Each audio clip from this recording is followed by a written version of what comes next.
Hey guys, Jake from Full Access UTV. Hey, today I want to talk about something pretty serious with the KRX 1000s. Sitting on the couch this morning, got in my YouTube feed, I got a video from Brandon. Brandon's one of our customers, and he was just simply showing you guys how to change your air filter. I saw a lot of mistakes in this video. He learned some bad things that he talked about in that video, and I just want to share what I know and maybe put that to a halt and maybe try to get this all right. There is an issue with dirt getting into the air tract of the KRX 1000. It's all related to your air filter. So in his video, he's simply just showing you how to change it out. One of the things he says is, well, I might just vacuum that one out and use it again later. Don't do that, guys. Don't do anything with used filters. What you cannot see with the naked eye, and you would have to see underneath a microscope, is the media in this filter. And the fact that it is completely clogged up with dust and a vacuum's not going to get it out of there. That vacuum does not suck near as much as this 100 plus horsepower engine. This is essentially your problem. With that said too, don't buy those cheap air filters. Do not buy the ones on Amazon. Do not buy the ones on eBay. Do not buy the ones with without a good quality brand name.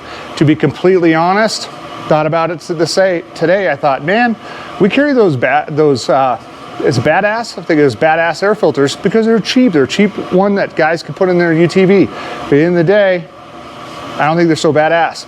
So I think you guys are getting a lot of dust through them because, hey, who's making them? It's probably some Chinese company or something, but what you can't see is in that microscope. But hey, Donaldson's a company, they've been around since like the 1920s. We just had Mike in here this morning.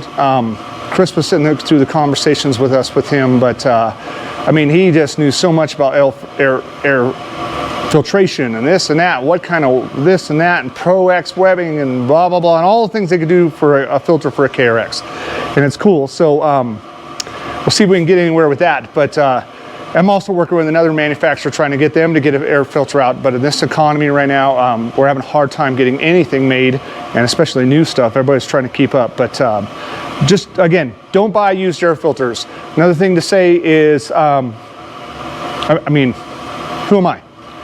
Dude, I've been racing, desert racing and rock crawling for over 20 years. I know about getting dirt into a motor. It is not something you want to do. If you guys know somebody who's a motocrosser, quad racer, I don't care who they are, man. I mean, even if it's street racing guys and the guys doing drifting, they know you don't let any dirt or anything get into the motor. Off-road, we're doing nothing but on dusty, dirty trails all day. You cannot let it get in the motor. It wears out your rings, you immediately start losing compression, then you got a dead engine. And right now, how much is an engine for a KRX? Well, you can't find them. And if you do find one, it's $10,000 for a used engine. Don't mess with it, guys. Buy a $35 filter and just keep changing these things out. Don't try to shake them out, you know what I mean, and do all these things. I mean, you could do this and you can get some of that big stuff out of it and, you know, magically make yourself feel better that it's clean, but it's not clean. What really matters is you can't see it in there and it's getting into your intake tract. So one of the things I also noticed too with Brandon's videos, he said, well, I was reading on the forums and stuff, you got to get in there and wipe your hands in there and clean out that dirt. Come on, man, that should be a red flag. But those people in those forums are absolutely wrong. People got to stop listening to these people in the forums. If you guys see dirt in that track, you already have a serious issue. Just because you wiped it right there in front of you, are you making yourself feel better? That dirt is all the way through that track. It has gone through that track, it is into that air intake box, and it is feeding into your motor. So if you guys are finding dirt in your intake track, then it's time to stop, pull off that tube, pull off that intake, do some work to her, and go scrub it out. Hot soapy water, whatever, garden hose, just get out what you can, dry it up, get it back on the car. But the biggest problem is what's leading to the track. The Kawasaki track isn't an issue. None of it is an issue. It's the air filter. Leading into the air filter story, you want to talk about people who know about problems with air filters? Talk to a Polaris owner. I think it was around 2017, don't quote me on this, they made a deal with Donaldson to do all of their air filtration and filters with Polaris.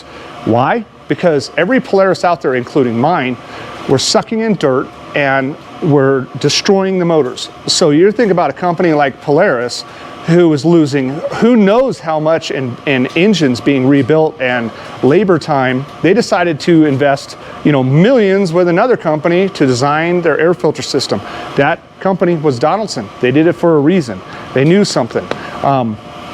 Polaris's were junk. The air filter systems were junk. They are better now, but those filter systems were absolute garbage. I had a 2016 Ranger 900 XP.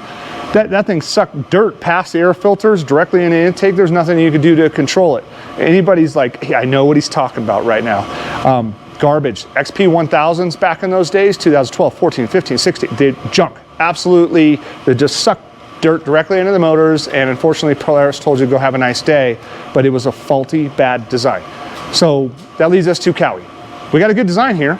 It's just a radial sealed air filter, and it's pretty basic, pretty straightforward. The problem that's going on is people aren't replacing these. People are under these estimates and these guesses that it's clean. I only did this run. It's clean, I only did that run.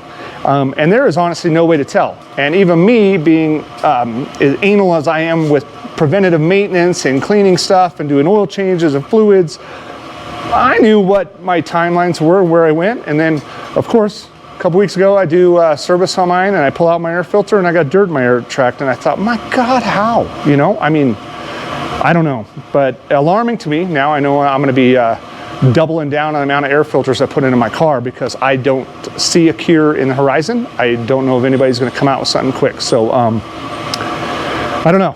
I think that, I mean, that mostly kind of covers everything about these air filters, but this is the one we sell on the site. It is a straight Donaldson replacement, and this is actually a little bit longer than your factory one, and we believe it's good, and I'm gonna show you in the car, I'm gonna show you my air tract, but why.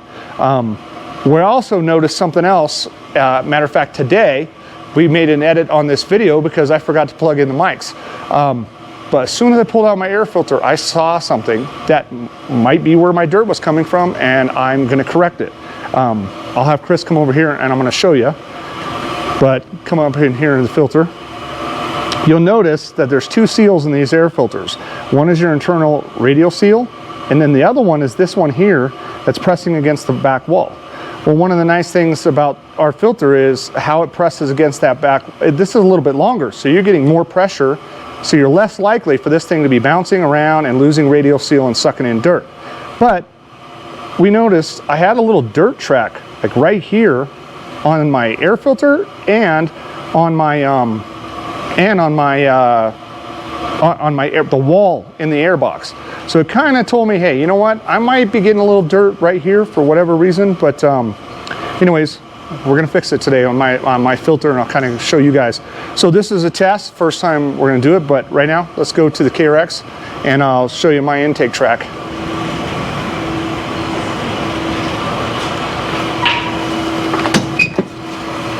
And I don't know if you guys can hear it, but the wind outside this shop is nasty right now.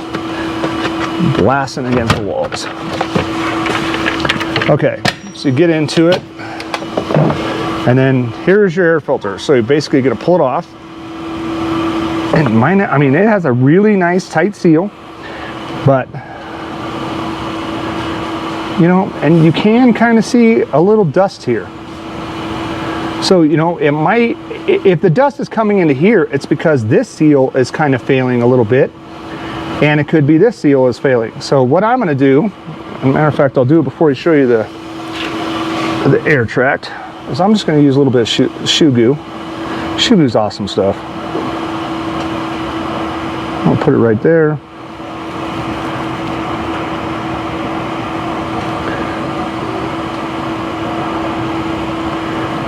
Right there, and I'm gonna put that thing aside for a minute, grab a flashlight, and then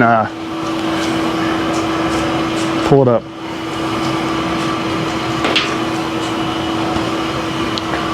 "16 inches. Okay, so I got the flashlight. I'm gonna show you guys in here, and I don't know if you can see it already, but can you get a little closer at all? Okay, so this, I've already hit this with my finger because we tried to do this earlier, but you can see in there where my fingers were and where I touched. So matter of fact, let me try to, I got anything around me I could reach? Yeah, how about that screwdriver? Sorry, I robbed the light, but check this out. Any dust that gets past this circle, you have a problem. This is going directly into your motor. This is your first intake tube that goes to the airbox. But if I simply stick a screwdriver back in there, and you see how it left those marks? That's the problem. That's dust. It just touched the dust on the side of it, and this whole intake track needs to be cleaned up. So, I mean, that's the biggest thing with that. We got the issues with the, I mean, obviously sealing issues.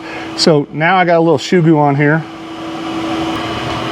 Hold on. I'm going to interrupt this other video just to show you guys something different. So right at about an hour or two after doing this other video, we pulled in the other KRX, and I decided I got to change that filter in that thing too. Look at this. This shows me a story of what I was talking about in that video. What you got to look at is you got an inner radial seal here, right? And this is where all your suction is coming from, but for some reason it's sucking and it's getting dust and dirt in this area, and it shouldn't be getting dust and dirt in this area. Anything that's coming in here is going in there. So the first thing I see is, by the way, this is a bone stock Kawasaki 1000 air filter. The first thing I see is it has the same three separations as ours, and clearly this is how it's coming in. But if you look even further, you can see this is your secondary seal, and it looks like it was sitting, and then real light here, light, and this had no touching here. This was not pushed on all the way, and then maybe it was back on again. So you have, this is your first line of defense, this would be your second, and there's 3 holes here. Again, I'm going to say, hey, going back to that with the shoe goo, I would say, you guys, put a little shoe goo on there. You can even use some silicone, but it's going to stick it to your wall. But that's definitively, you know, seeing this, I'm like, yeah, I think that is right. So another thing too, he can show you, this is the difference between our filter and a stock one. Look at the height difference. You can see that height difference, and that is what's putting that pressure on that door to keep it in. You know, work on my machine and the other machine all the time. Haven't worked in this one, and every time I open that air box, it kind of, the lid flops open because we have slight pressure. Of course, I just did this one and I had to open it because it doesn't have that pressure. So if you think about it, you do that shoe goo here, here, and here, and you got that radial pressure, you're better off. So back to our schedule broadcast thing. Now I'm just going to put it back in. So now I'll do some tests. So you guys could ask me in the comments and stuff, you know, hey, how did that work out? Matter of fact, I'm taking this thing out quite a bit, so I'll kind of report back and tell you what we find out. But that's it. This is one of the biggest things in the KRX 1000. I don't know. It needs to be addressed. My advice right now, while there's no great aftermarket filters out there, is to buy more filters and change them more periodically than even you are doing now, including even more than I'm doing now. So mental note to myself, seeing this worries me. It should worry you too. I want to also say this too. There's a new K&N air filter out on the market that's for the KRX 1000. They're one of the biggest leaders, and they make stuff quick. Just because they make it quick doesn't mean it's good. Those things are junk, and I would not put a K&N on anything off-road I own, and I think if you ask anybody else who's been off-road for many years, they'll tell you the same thing. I don't like to say bad things about a company, but I don't want to see anybody lose a motor to a K&N air filter, and you will.